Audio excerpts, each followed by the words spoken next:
Accounting is the language of business. If you want to pick individual stocks, you must understand the three financial statements and how they relate to each other. In this video, we're going to give you a basic accounting lecture for how the income statement, cash flow statement, and balance sheet are all correlated. My name is Brian Feroldi. My name is Brian Stoffel.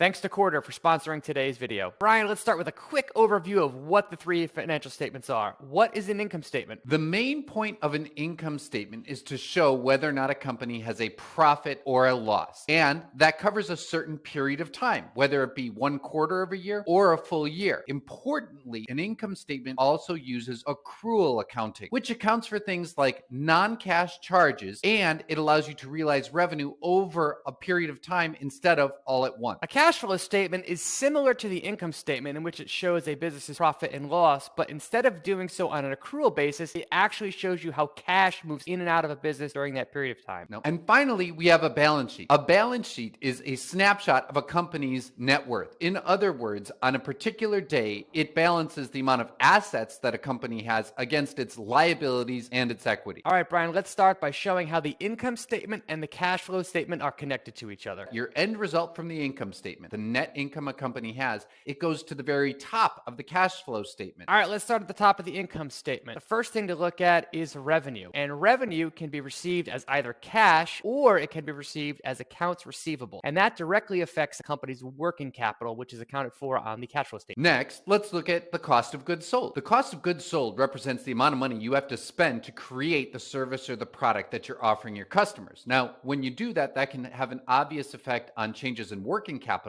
Most of the time, it can also affect non-cash charges because of stock-based compensation. However, there are some times where the cost of goods sold can be depreciated or amortized as well. Now, after we have revenue and we subtract cost of goods sold, we end up with gross profit. From there, we have to subtract all of the operating expenses that a business had during that period. Now, those operating expenses can be paid for with cash during the period, or they can be non-cash expenses such as stock-based compensation, depreciation, or amortization. They can also affect working capital with specifically the accounts payable section. Next, we need to account for the depreciation of capital expenditures, and when we do, that counts as an operating expense. Now, the next statement of the cash flow statement is acquisitions, and this one could be a little bit tricky. At the time that an acquisition is made, it only affects the company's balance sheet. It doesn't affect the income statement. However, after the acquisition closes, it does impact all areas of the income statement because the acquirer gets to account for all the acquiree's revenue and expenses on their income statement moving forward. In addition, later on, if that acquisition has to be written down, that can be accounted for as a negative operating expense, which would impact the income statement directly. After we subtract out all of those operating expenses from the gross profit, we have our operating income. But we're not done yet. We need to take out any interest expense. That can be paid with cash, but if it is an accounts payable, it would affect the changes in working capital in the cash flow statement. After we subtract the company's interest expense, we get their pre-tax income. But from there, we have to pay those income taxes. And sometimes those taxes are paid with cash immediately. Other times, they also go as a taxes payable, and that can also affect changes in working capital on the cash flow statement. All right, now let's show how the income statement relates to the balance sheet. First, when we get revenue from selling something, that will affect two parts of the balance sheet. The first thing we have to do is account for any revenue that we have from sales. Now, obviously, if we make a sale and we collect cash, that will affect our cash and equivalents. But we might sell something and not receive payment for it right away. If that's the case, it goes under accounts receivable. After revenue comes cost of goods sold, and the way that we paid for those cost of goods sold can either affect cash, if we pay for them with cash, or they can affect the company's inventory. Next is operating expenses. And remember, operating expenses is basically everything you need to pay for to help your business run. Now, that can obviously affect your cash and equivalents.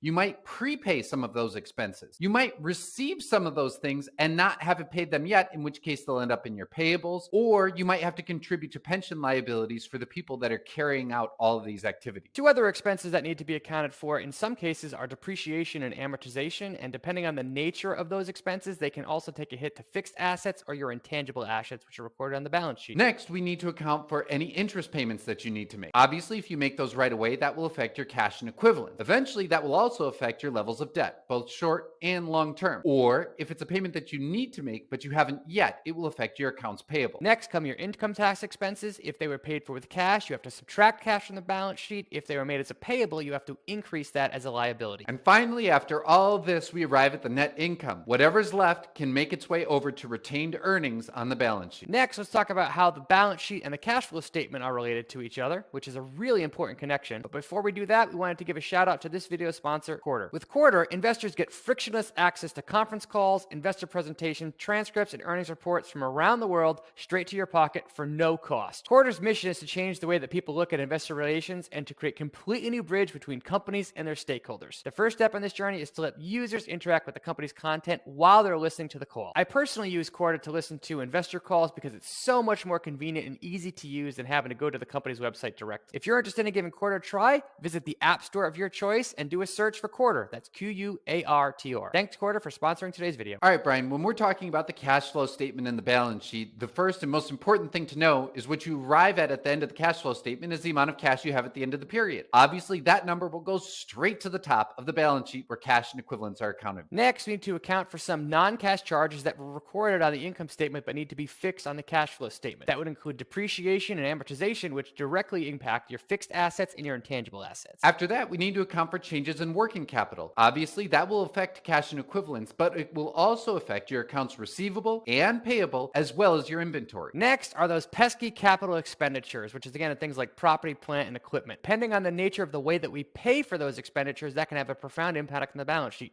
If we paid for them with cash, obviously that subtracts from the cash balance, but it also increases the fixed asset balance. Conversely, if we use debt to pay for them, we would have to increase either our short-term debt or our long-term debt, depending on how we paid for them. If you think CapEx was pesky, let's talk about acquisitions. When you make an acquisition, you need to pay for it. So that's obviously going to affect both your cash and your debt, whether it's long-term or short-term debt. You likely also paid a little bit above the asking price for the company to get them to agree to be acquired. That counts as goodwill, which is accounted for in intangible asset. And once you close on the acquisition, you're going to own all the things that the previous company owned, which changes your fixed asset. The next section in the investing activities is when you get proceeds from selling an asset. And depending on how you sold that asset, that can either increase your cash balance, increase your receivable balance, but it will also decrease your fixed assets and your intangible assets. Let's say that you either decided to borrow more money and take on debt or repay some of that debt. That is going to affect the amount of cash you have, and it will affect your debt levels, both short and long term. How about if during that period you bought back or issued shares of stock? That's going to directly affect both your cash balance as well as your treasury stock and your additional paid-in capital balances. Or let's say you're one of those more mature companies that can afford to pay out dividends. When you pay out that dividend, it reduces the amount of cash you have and it affects the retained earnings the company has. I realize we just threw a whole bunch of information your way. So in that case, it can be helpful to look at very basic examples to see how the income statement, cash flow statement, and balance sheet are all correlated to each other. If you haven't watched our detailed videos on those three statements, please go and check those out now because the numbers you're going to see on your screen are going to make a whole lot more sense then. At the end of last year's farmers market, this is where our little coffee stand stood. We've included the income, balance, and cash flow statements for you to see. If we start by looking at the income statement and go from the top down, you can see how every line item here impacts directly in the balance sheet. If you want a more detailed look at this, just pause the screen. Next, if we want to see the interplay between the balance sheet and the cash flow statement, we see that many of the assets have some type of effect on changes in working capital. Payables also played a